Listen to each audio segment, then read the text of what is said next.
Sobat Indibis. Perkenalkan, salam kenal semuanya. Perkenalkan, aku Bila dari Witel Jakarta Pusat. Dan di samping aku, partnerku dengan siapa? Andri. Mas Andri. Oke, hari ini kita akan talk show santai. Gue nih, apa nih? Apa coba? Ciptakan peluang, wujudkan harapan. Itu ya jargonnya ya, jangan lupa ya. Oke, sobis-sobis. Dan di Talk with Indibis yang keempat ini, kita akan membahas tentang yang bertemakan ya, unlocking your potential, yaitu menggali potensi diri untuk berkembang pastinya. Oke, reminder juga nih untuk para sobis yang sudah join live di Instagramnya Telkom Indibis Jakpus. Kita punya dua penanya, masing-masing itu kita akan mendapatkan saldo link aja. Jadi langsung komen aja nanti ketika ada yang ingin ditanyakan tentang potensi-potensi apa sih tentang AM ini. Jadi langsung komen aja di live chatnya ini ya. Oke, sebelumnya aku mau tahu nih tentang Mas Andri. Siap. Nih. Silahkan perkenalkan diri, nama, dan job desk-nya apa nih di Telkom. Coba. Terima kasih Kak Bila. Sama-sama. Sebenarnya kan podcast ini harusnya minggu lalu ya, cuman aku lagi sakit nih, mohon maaf nih sebelumnya baru bisa hari ini gitu. Izin teman-teman semua perkenalkan diri, nama saya Andri, saya account manager Witel Jakarta Pusat dari 2013 sudah join berarti ya? Sudah join ya. Sebelumnya memang nggak langsung ke account manager. Pertama masuk ke Telkom itu di support tim inputer. Ada dulu sama teman saya tim support juga yang sekarang udah berpindah ke Telkom Bandung.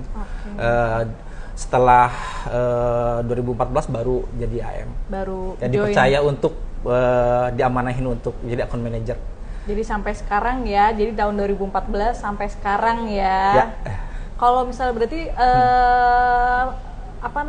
sebelumnya apakah sesuai dengan pekerjaan saat ini untuk jurusan kuliah sebelumnya itu? Sebenarnya sih berlawanan ya, berlawanan.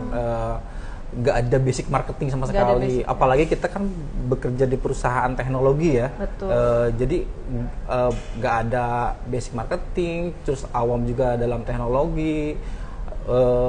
Ya banyak sih kekurangannya. Cuman memang berjalannya waktu, teman-teman senior juga banyak yang ngajarin hal-hal yang. Iya betul, learning by doing ya sobis ya. Betul. Tapi sebelumnya itu ambil jurusan apa, Mas Andri? Public relation. Oh, public relation. Iya. Di mana tuh? Di BINUS. Di BINUS ya. Mantap ya. BINUS ya. Bina Nusantara. Oke, untuk kan berarti dari 2014 sampai sekarang ya, 2024 itu kan berarti kurang lebih udah 10 tahun ya untuk menjabat menjadi account manager. AM itu account manager ya sobis ya. Itu mungkin kalau misalnya bahasa marketing lah, markom lah ya, mungkin seperti itu ya. Ada nggak sih tantangan selama 10 tahun ini di menjadi AM itu? Itu banyak banget sih. Kalau untuk di account manager Telkom itu kan nggak cuma dituntut untuk sales dan goalnya itu memang jualan kan. Betul. Cuman emang tantangannya kan selain banyak kompetitor, terus banyak juga ini kan areanya banyak kan dari Sabang sampai Merauke kan. Tantangan paling terbesar itu memang kayak ke pelanggannya sih. Biasanya kayak ngenalin pelanggan seperti apa itu banyak banget kan, harus digali potensinya apa gitu. Banyak banget sih. Ya pendekatan personal pastinya betul. Ya. Personalnya seperti apa, karakter pelanggan kan beda-beda juga kan. Ada yang memang dalam hal cerewet juga kan. Iya. Berarti untuk saat ini megangnya senasional, kliennya itu areanya Jakarta Pusat? Areanya memang Jakarta Pusat. Cuman karena kan HO-nya itu di Jakarta Pusat, tapi kan branch cabang itu kan ada di mana-mana kan, ada yang di Medan, ada yang di Papua juga, paling jauh. Berarti nasional ya sobat. Skalanya nasional. Cuma memang HO-nya di Jakarta Pusat. Ya untuk berarti penempatannya di Jakarta Pusat, cuma klien-kliennya itu ada di seluruh Indonesia. Betul. Jadi untuk para sobis, kalau misalnya jika ada proyek-proyek di nasional, kita bisa garap ya, kita bisa kolaborasi bisa sama-sama kita. Betul. Terus gimana sih cara Mas Andri nih ya untuk menjaga spiritnya selama kurang lebih kan 10 tahun nih menjadi AM gitu. Pasti kan ada up and down-nya juga pastinya gitu. Sih, pastinya. Dalam hal spirit itu biasanya kita ini dituntut kan harus sesuai achievement juga kan, harus terus berkembang karena memang kalau mengenai spirit ini kan jangkanya panjang kan. Betul. Terus kita tuh dituntut untuk selain achievement tercapai, terus pelanggan juga puas, terus dalam maintenance juga kan gitu kan. Biasanya aku tuh nentuin tahap-tahap apa aja gitu kayak planning gitu kan, biar ini bisa kecapai gitu kan. Terus saya misalkan gimana nih pelanggan butuh apa, nanti kita plan gitu. Biasanya planningnya sih. Biar bisa menjaga spirit gitu. Iya, ada action plan-nya berarti ya. Oke, berarti ada timeline-nya nggak sih kalau misalnya untuk cara mengatur, kan nggak mungkin 1-2 klien ya, yang Mas Andri handle kan pasti kan ada beberapa puluh klien ratusan gitu. Malah. Ratusan klien loh yang kita handle loh di Idibis Jakpus ya, itu ratusan bukan puluhan, bukan 1-2 orang karena kan banyak scope of work-nya besar ya kalau misalnya untuk di Indibis untuk di Jakarta Pusat ini ya. Ya, customer base saya di awal-awal masuk Telkom itu sekitar 600 BC. 600 BC ya. Itu ada yang BC small, itu, medium sama enterprise lah ya. Ada yang small, medium sama enterprise. Itu seiring berjalannya waktu kita juga kan nggak bekerja sendirian ya, Mbak. Betul. Ada teman-teman tim support, ada dari account manager juga kan. Terus dibagi lagi sekarang itu mungkin ada sekitar 150 sih yang ada di kitanya, yang langsung direct ke AM. Ya. Selebihnya itu ada tim-tim support sih. Ada tim-tim supportnya, berarti udah ada top 20 customer, top 10 itu betul, ada berarti ada. Ya. Top 10 top account-nya se-Indonesia. Ya. Se-Indonesia ya. Oke, baik. Oh iya, reminder juga nih untuk para sobis nih, kalau misal ada yang ingin ditanyakan ke Mas Andri boleh ya, karena kan Mas Andri luar biasa ya untuk pengalamannya selama 10 tahun ini menjadi account manager di Jakarta Pusat, di Telkom Jakarta Pusat, yang pastinya itu bisa langsung ditanyakan aja di kolom komentar di live chatnya, nanti ada hadiah saldo link aja sebesar 50.000. Oke, kita lanjut lagi ya, kita akan mencari tahu tentang apa sih nih gitu tentang account manager, yaitu yang ya Markom lah ya untuk sekarang ini. Ada nggak sih titik jenuh gitu, dan bagaimana sih cara Mas Andri itu menanggulanginya ketika berhadapan dengan beberapa klien lah ya? Sebenarnya titik jenuh itu biasanya kalau kita itu kayak udah back debt kan, kayak udah masalah, baik itu ada kendala instalasi lah, ada kendala pembayaran dari pelanggan, itu biasanya langsung kayak balik lagi ke kitanya, waduh gitu kan. Iya betul, gimana betul, gitu, kayak kita sendirian gitu, kayak berasa sendirian. Cuman memang balik lagi luar biasanya di Telkom ini kan, kita itu nggak bekerja sendirian lagi gitu kan, kayak butuh support dari teman-teman memang yang di belakang kita kan, kayak ayo kayak penyemangat gitu kan, ayo kita bisa gitu. Yang pastinya sih emang ketika kita ada di titik jenuh tuh kita coba sih komunikasi sama teman-teman yang di belakang itu, bagaimana nih caranya nih gitu kan. Mereka bantu sih semua itu. Oke, berarti banyak yang membantu ya, tim-tim support di back end-nya lah ya. Jadi kalau misalnya ketika ada suatu case ya kita bisa langsung improve ke mereka, kita bisa sounding dan kita bisa eskalasi ya. Eskalasi percepatan. Jadi mungkin kalau misalnya nanti ada klien, nanti bisa langsung kita eskalasi percepatan, langsung kita prioritaskan. Oke, ada itu dong success story-nya gimana sih untuk mencapai selama 10 tahun ini bertahan di Telkom Jakarta Pusat. Berarti sebelumnya itu kan hanya di Telkom Jakarta Pusat aja kan, tidak pernah berpindah-pindah dari ya pertama berarti masuk, ya? Cuman beda ya? Kantor aja sih. Awalnya di Gambir. Oh, di Gambir. Terus di STU Gambir ya. Kalau success story sebenarnya nggak langsung tiba-tiba aku langsung dapat, kan pastinya reward kan, kalau satu reward kayak achievement, nggak langsung tiba-tiba dapat langsung reward gitu aja. Emang ada proses yang harus dilaluin gitu kan. Dari pertama diangkat jadi AM dari 2014 tuh nggak langsung 2014 dapat reward achievement itu, masa-masa paling malah 14 sampai 15 masa-masa paling kayak gambling gitu kan, aduh ini bisa nggak sih jadi AM, karena kan memang pertama itu tadi basicnya memang belum ada. Betul, kan ya. Terus kayak bingung nih mau ngapain gitu, dia AM itu apa gitu kan. Terus setelah beberapa berjalan mulai memahami, karena AM itu goalsnya nggak cuman sales dan achievement itu. Betul. Karena kita harus ada revenue yang kita jaga kan di Telkom kan, ada pelanggan-pelanggan yang udah existing berlangganan lebih dulu ke Telkom kan. Nah, muncullah tuh 2016 mulai beradaptasi kan, kayak mulai ada reward bulanan ya, achievement bulanan. Dulu tuh namanya bukan AM Champion, kalau sekarang kan AM Champion namanya Kalau dulu itu namanya brevetisasi. Jadi kalau ada yang achievement di bulan itu dapatnya brevetisasi namanya. Itu dulu brevetisasi, terus kemudian 2018 itu ada forum AM. Jadi kita teman-teman AM se-Indonesia nih dikumpulin di satu area gitu. Kalau nggak salah acara itu di BSD. Nah itu sih paling berkesan sih menurutku. Gak cuman achievementnya yang besar yang kita dapat, tapi karena memang acara dikumpulin, kita dapat best AM Regional 2 waktu itu. Kan itu kan termasuk besar kan. Itu kenapa berkesannya, karena memang dikumpulin di satu tempat, terus langsung aku pas dipanggil nama aku merinding kan, karena memang sebelumnya nggak tahu nih aku bakal dapat dua gitu kan, bakal masuk ke podium ya. Karena persaingannya kan banyak banget kan, apalagi Bekasi kan, Bekasi terus Jakarta Selatan kan memang selalu jadi top AM kan, berlangganan banget ya. Jaksel ya, beda ya lifestyle-nya kalau untuk masuk ke wilayah Jakarta Selatan ya. Ya memang AM juga kan sering dapat berlangganan reward itu kan. Terus pas dipanggil tuh merinding aku kayak berkaca-kaca gitu. Itu berarti di situ AM Championnya lah ya.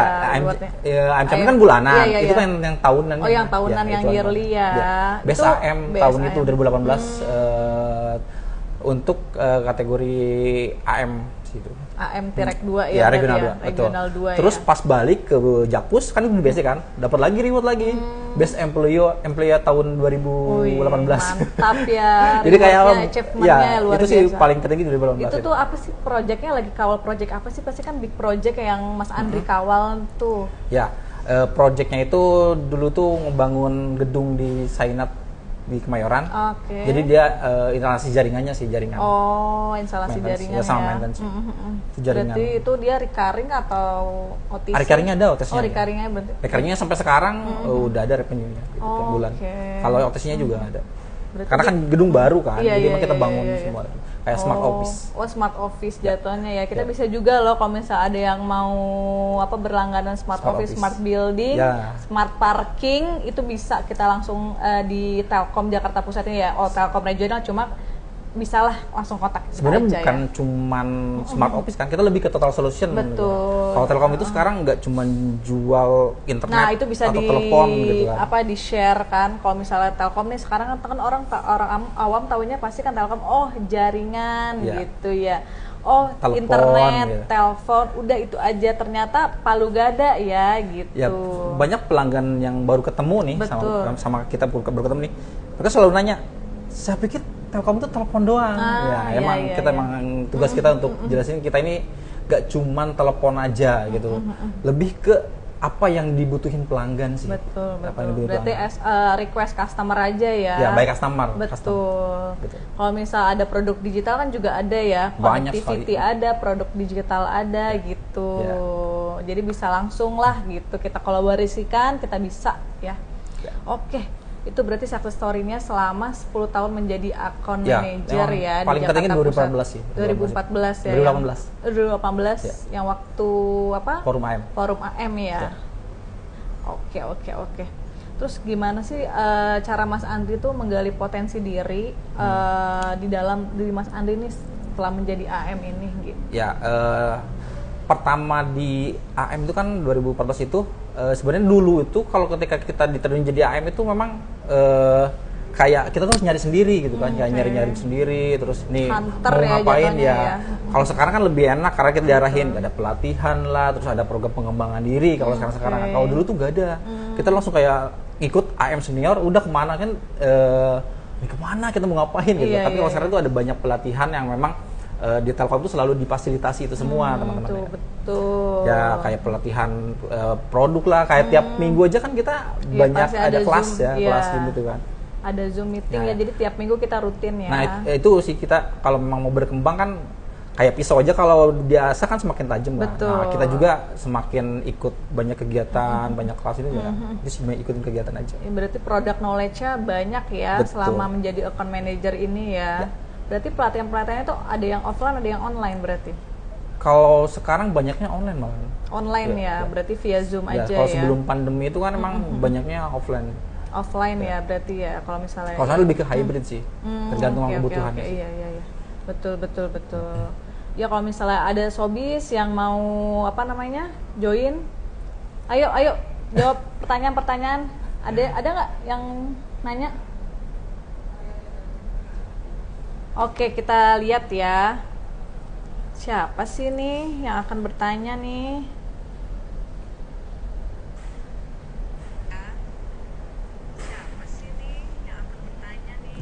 Oke, dari Kak Aulia Putri ya. Kak, Gen Z sering baperan, sering emosian, terkadang dikritik berdasarkan kemampuan kurang. Nah, tipsnya apa sih nih Mas Andri nih? Sebenarnya kalau tips, karena kan Mas Andri jatuhnya apa nih? Kalau bukan Gen Z nih? Gen old. Oh, Gen old ya. Di atasnya ini ya, milenial ya. Balik lagi sih ke diri sendiri sih. Kalau kita mau menyikapi itu tanda kutip kan kayak langsung di pertanyaan orang tuh apa ya gitu kan, terus langsung dipikirin ini emang bakalan down sih kitanya. Tapi harapannya ketika orang yang mengkritik itu ya udah sih biarin aja. Kalau aku sih biasanya ya banyak yang kritik, banyak yang komen, ya kalau selama itu nggak ngerugiin diri kita, kalau aku sih ya udah ngapain sih.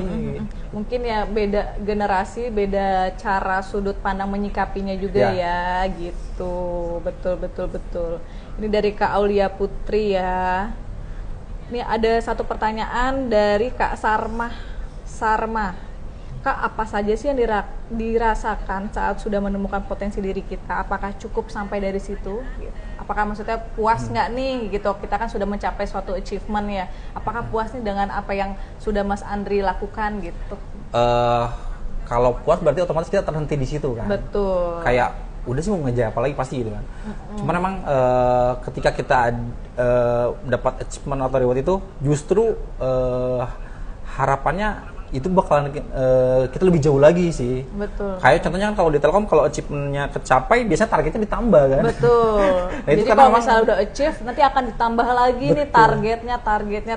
Ya makanya ketika memang dapat achievement ya jangan langsung puas kalau menurutku ya. Nggak boleh langsung udah nih cukup nih enough nih, enggak boleh ya, sampai kan situ waktu aku dapat reward 2018 tuh kayak memang sih kalau egoisnya kita wah udah sih aku udah dapat nih reward mau apa lagi gitu.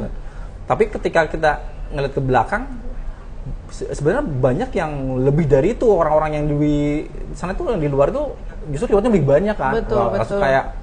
Kayak mengacu, wah ayolah kita dapat lagi. Iya. Kita berarti bersaing secara sehat aja ya. Ambi boleh, cuma jangan terlalu ambisius banget nih, takutnya nanti kepikiran ada yang tidak gagal, ada yang gimana kan bingung ya, Say gitu. Oke. Terima kasih ya Kak Aulia dan Kak Sarma atas pertanyaannya. Semoga ini ada yang sangat membantu ya. Ada yang nanya bypass gimana, nggak apa-apa? Ada temanku nanya bypass ya, nggak apa-apa ya. Dia mau tahu selama aku di Telkom ini ada hal yang konyol yang bikin aku gak gitu kayak bikin hal yang konyol. Ada sih sebenarnya konyol. Hal yang konyol apa tuh? Karena waktu dulu itu ketika pelatihan itu kan, kalau pelatihan misalkan Telkom dipanggil kan pelatihan ke Jogja. Aku tuh ada dulu di Jogja pelatihan. Segmen HTB dulu tuh. Waktu itu kita naik kereta nih. Kebetulan aku telat kan. Jam 11-an lah dari Jakarta, nyampe tuh subuh. Terus karena memang nyampainya pagi, otomatis nggak dapat penginapan kan, kayak langsung ke acara aja, langsung ke agenda itu kan. Pas di agenda itu kan namanya perjalanan kereta ngantuk kan, ya udah kita dapat materi itu seharian sampai jam 3 kan break asar. Aku tuh udah nitip nih ke panitia, aku mau tiduran sebentar kan udah dapat kamar kan. Tiba-tiba kebablasan tidur. Terus sampai mana tuh? Itu kebablasan sampai maghrib kan. Udah ditelepon teman sampai 10 kali kan. Terus ada yang nanya, "Di, kamu di mana?" Ini dicariin sama GM. Kenapa emang? Ini acara nggak akan dibubarin sebelum kamu naik ke atas. Karena kan itu dihitung sama GM. Ini kenapa satu orang nggak ada gitu. Itu sampai sekarang sih itu aku tuh kalau sangat berkesan berarti ya. Konyol banget sih. Konyol banget. Iya. Itu di Telkom Jogja atau di mana? Acara segmen, emang diundang ke sana. Jadi berarti dulu itu ada segmen ya? Ya, kalau jadi ada satu divisi yang menghandle semua. Ya, kayak segmentasinya kan sebenarnya sih itu perlu sih segmentasi dulu. Kan ada kesehatan. Kita kan bisnis customer kita tuh banyak ya. Ada banking, ada kesehatan, ada rumah sakit, ada hotel kan. Betul. Nah, itu segmentasinya sih. Nah, waktu itu segmennya HTB sih. HTB ya, berarti kalau HTB apa kepanjangannya? Hotel itu? Hotel ya? Hospitality ya. Jadi dulu Mas Andri juga sempat masuk ke segmentasi yang di hospitality ya? Ya, kalau awal-awal masuk sih segmennya medium. Ya, small business. Small medium enterprise ya. Betul. Berarti ya waktu di hospitality itu megang customer apa tuh? Nah, itu yang sekarang ini Sainat gedung Sainat. Kan? Itu berarti yang fokus di segmentasinya itu ya, Sainat itu ya. Ya, emang building management. Building manajemennya ya. Berarti kalau misalnya building management banyak lu dapat project dari situ ya. Ya, karena alhamdulillah kan sih. Decision maker-nya kan building management ya, betul, bukan perorangan ya, bukan personal ya gitu. Ya, alhamdulillah sih sampai sekarang karena memang kalau building management kan selalu ada aja tiap bulan malah kan. Tiap bulan pasti ada aja tuh ya yang order ya. Berarti yang Sainat itu kan berarti big project-nya Mas Andri ya? Ya, betul. Nah, karena memang ngebangun dari nol sih. Berarti pembangunan, semua instalasi semuanya ya.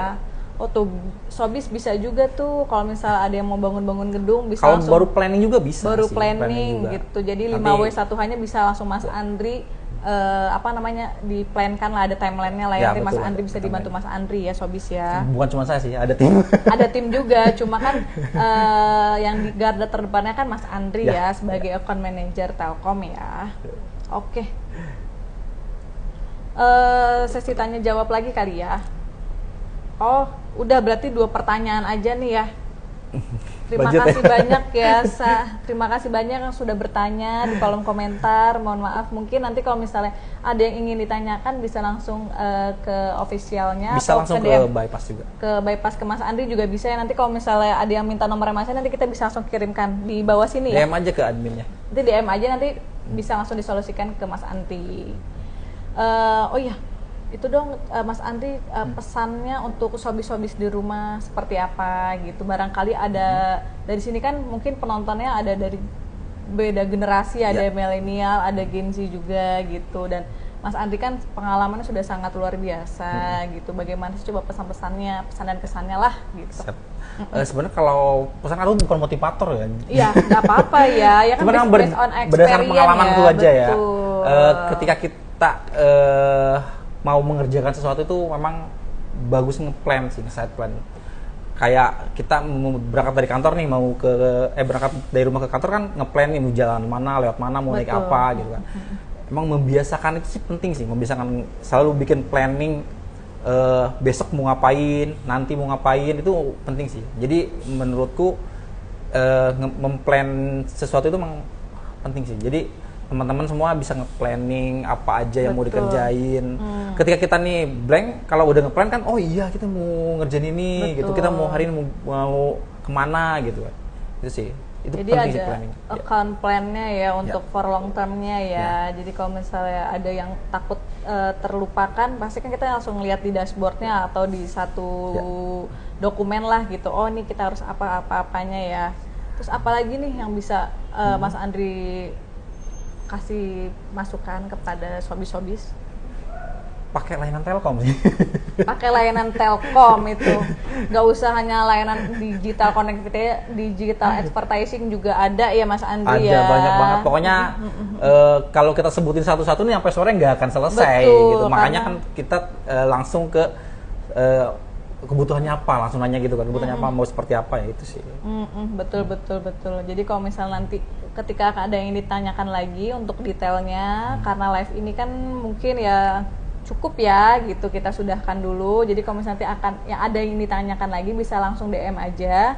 Karena kan di link tree-nya kita juga ada tuh gitu, jadi bisa langsung ada WhatsApp-nya juga, kita punya WhatsApp for Business-nya juga, jadi bisa langsung ke landing page-nya situ aja ya.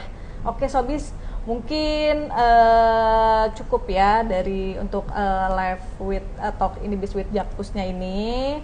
Terima kasih banyak Sobat Indibis yang sudah berpartisipasi di dalam live ini. Dan terima kasih banyak tentunya juga Mas Andri sudah hadir, sudah memberikan waktu luangnya yang sangat sibuk pastinya ya dengan seorang account manager. Terima kasih banyak atas kehadirannya, pokoknya sukses terus untuk Mas Andri ke depannya. Semoga dilancarkan ya semuanya gitu.